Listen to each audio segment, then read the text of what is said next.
হরে কৃষ্ণ। ভুলিয়া তোমারে সংসারে আসিয়া পেয়ে নানা বিধ ব্যথা, তোমার চরণে আসিয়াছি আমি বলিব দুঃখের কথা। জননী জঠরে ছিলাম যখন বিষম বন্ধন পাশে, দেখা দিয়া মোরে বঞ্চিলে এ দীন দাসে। অর্থাৎ এ জগতে আমরা এজন্যই এসেছি যে আমরা ভগবানকে ভুলে গিয়েছি। আর যখনই আমরা ভগবানকে ভুলে গিয়েছি তখনই আমরা এই জড় জগতে পতিত হয়েছি। কিন্তু যখন আমরা মাতৃগর্ভে ছিলাম তখন ভগবানের সঙ্গে আমাদের সাক্ষাৎ হয়েছিল।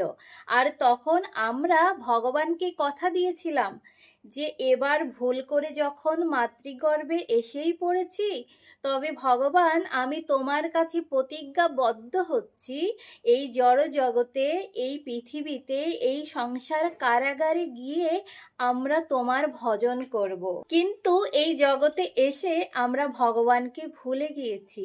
আর ভগবানকে ভুলে যাওয়ার কারণেই আমরা সর্বদা দুঃখ পাচ্ছি। তাই সাবধান, সকলেই মনে রাখবেন কৃষ্ণ ভজন ছাড়া জীবের কোনো গতি নেই। হরে কৃষ্ণ।